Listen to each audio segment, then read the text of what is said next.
So, researchers from the University of California at San Diego recently conducted what they said is the first nationwide investigation into nurse suicide in more than 20 years. They found that both male and female nurses had higher rates of suicide than men and women in the U.S. Just hearing those facts alone, Tina, does that surprise you that nurses are committing suicide at a higher rate than the average population of the U.S.? I don't know. I guess I would want some more information as far as the circumstances. When when you work in the field that we do, we see a lot of really sad cases, and we see people suffering toward the end of their life. So I don't think I would be surprised to find out if we had some sort of statistical information on these people that they had maybe a terminal illness or chronic illness that was somehow greatly diminished their quality of life. I think when you see people suffer, I think there would be a lot of people who would not want to be at the end of their life and have it a long drug out death. But then if it's just like I said, I'd want to see the numbers. But if it's people who are just kind of just depressed, I wouldn't be surprised with that either, because again, we see a lot of suffering, and it's not just those situations that's a natural death for people at the end of a natural life, but it's also young people in car accidents and people getting cancer, having to watch husbands lose wives and wives lose husbands, and people lose their children, and it can get to be a bit much. It really can. And so I have some statistics, obviously, and we're going to talk about those. But it's really just the bare bones. And you're right. It is a very case by case situation, especially when you talk about suicide, because when you do talk about suicide, you do need to talk about the nitty gritty. Why did that specific person decide to do that? It's not like a heart attack, like, oh, they had plaqued arteries. It's very different. It's very different. But here are some of the numbers. So this is just the general population of the U.S. So the U.S. suicide rate has risen in recent years, increasing by 28% in the past 2 decades to the highest it's been since World War II. Right? So it's increased by 28% in the past 2 decades, right? So that's everybody in the U.S., nurses included. So now let's talk about nurses outside of the big, of just the average folk here in the U.S. The researchers found a suicide incidence of 11.97 per 100,000 people among women who are nurses versus 7.58 per 100,000 of American women in general. So if you are a nurse, a female nurse, it's basically 12 people per 100,000 that is going to commit suicide versus just the regular women in the U.S., 8 people per 100,000 that would commit suicide. And that both those numbers are increased since World War II. I mean, I just want to let you know before I let Tina jump in here that for men, they don't have any specific category just for men because they are so little men in nursing. I always remind y'all that we are 12%, male nurses are 12% of the profession. But when you just check out all people in general, the study found that 39.8 per 100,000 people, both male and female nurses commit suicide versus the 28.2 per 100,000 people. So, they don't give us any specific details because, like I said, that you have to talk about the person's specific situation leading up to that suicide. But Tina, I was super surprised when I heard this. I was super surprised because I don't know. I've heard and I've seen 1 or 2 stories of nurses committing suicide, but I was really surprised to find out that we are at a higher rate compared to the U.S. population, even considering the fact that the U.S. population's suicide rate has increased. That took me by surprise. I was really surprised. Maybe I'm just blinded by the people that I have seen in my own personal career, but I don't know. I didn't think that nursing was that stressful of a career. Really? I mean, no, it's not. I don't want to say. I'm going to come work at your hospital. I don't want to say. I'm kidding. I didn't want to say that it's not as stressful as a career, but it's very surprising. Like, I don't know. I really wasn't ready to. And it's not like it's by a little, like 39.8 per 100,000 person versus 28.2. That's Yeah. a 10% difference. That is huge. That is a huge difference between nurses and everybody else. Well, I think a lot of I I don't know, I don't have any numbers on this, but I do know that a lot of nurses end up being on antidepressants and other type of medications to help with mood. It's I don't think I think there's definitely a direct correlation between taking care of sick people and being faced when you have to face death every time you go to work for 12 hours. It kind of it's always in your face. You know, our how our lives are going to end at some point. It's inevitable, and that's something that I think a lot of people don't have to, or they can put in the back of their minds that Yes. that death is inevitable for everyone. No, none of us are getting out of this alive. None of us, and That's such a good point. we're faced with it. We have no choice but to see. We see the beginning of life. We see the end of life. Even if you're, I don't care if you're 112 or however old the oldest person has ever lived to.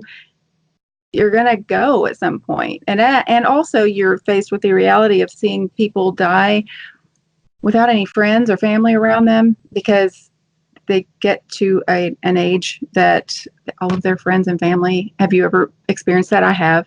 There have been Yeah. people who've been on our floor who are passing away, and we all take turns going in there. We will not let that person lay in there by themselves because there's nobody to be with them. We know they're passing, and we're no one is going to let them die alone. We literally take turns going into the room because we're all, I guess we all just know that I wouldn't want to die by myself.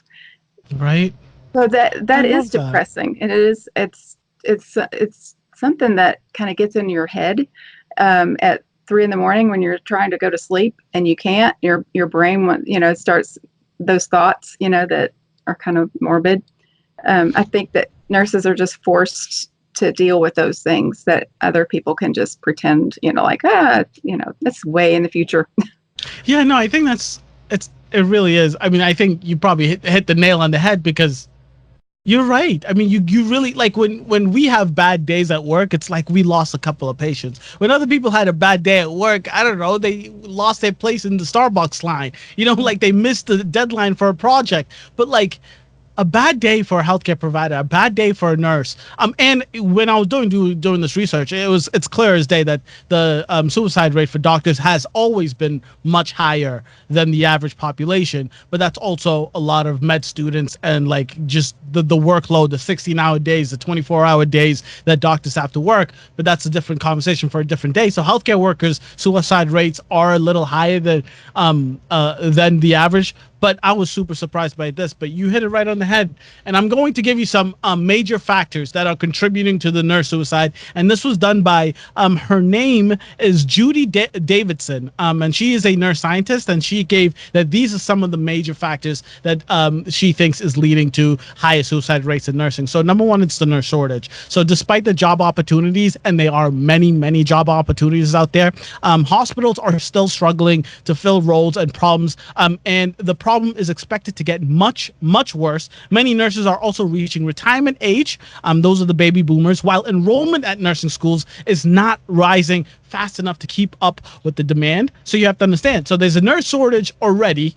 And on top of this nurse shortage, we having that the baby boomers, the largest grouping population of a generation that we have, are now getting to the age where they're going to start retiring. And once they get to that age where they retire, someone's going to have to replace them. But these nursing schools aren't getting enough nurses to replace all of the staff that we are going to lose, which all means that less nurses. Each nurse is going to have much, much, much more work to do. Judy Davidson goes on to talk about self-care. She is quoted by saying nurses are known not to care for themselves as much as they care for others, which I think is clear as day every day. And then lastly, she points to the abuse that nurses face at work. The ANA says, the American Nurses Association says that 1 in every 4 nurse is physically assaulted on the job, and emergency room nurses are get assaulted, get abused at a much higher rate than all other nurses. Are any of those facts surprising to you, or do you think that these are just as like every nurse's day to day? That's the numbers aren't surprising to me at all. I nurses we do get assaulted every shift. It's not most those numbers are probably from reported incidences.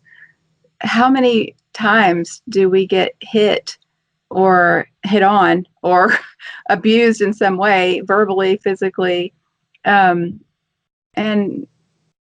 it's not reported. It's usually not reported because who has time for that? Nobody. Right. It would have to be very, very egregious. It would have to be a pretty much it would have to be obvious. I mean, Right. I guess you'd almost have to have like a mark or something like that or an injury that you literally have to report because you have to get help for it. It just happens too frequently. Nobody's going to keep doing that.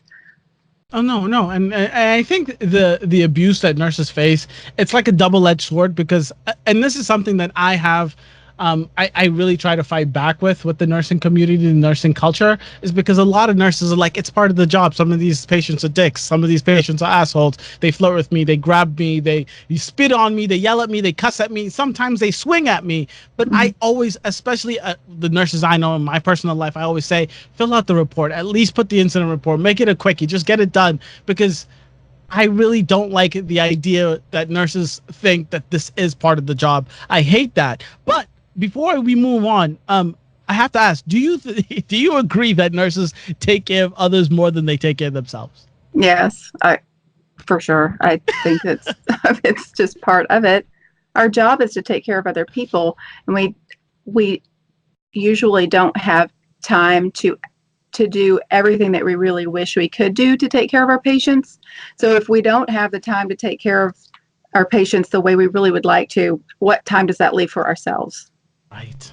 Right. I mean, like the thing I hear the most is I haven't had enough time to go take a bathroom break. I haven't had enough time to go, to eat a lunch. I haven't eaten lunch at all. Period. Forget about it. So, I mean, that is just true and true all the way through. But before we end here, I just want to say that there is light at the end of the tunnel. Okay, so in February, the American Nurses Association, the ANA, helped introduce a bill in the House that would require the Department of Labor to address workplace violence toward healthcare providers, as well as require workplaces to train and educate employees at risk of being harmed and implement a comprehensive plan to protect nurses from violence. That is a fantastic place to start, because the nurse shortage, as much as we want all of these things fixed, it's not a thing that can be fixed overnight, right? The nurses taking care of themselves, that is, I think, is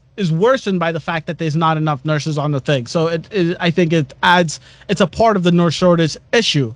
But the abuse is something that we really can't tackle head on. And I'm happy that the American Nurses Association is doing so because, goddamn it, someone needs to do something. Thank you guys so much for watching. I really do appreciate this. If you guys were informed or educated in any way, shape, or form by these stories, please hit that like button. If you liked my presentation of the news, I really suggest you subscribe and hit the notification bell so you know every time Q the Nurse drops some hot, fresh press news. Thank you. Catch you next week. Deuces.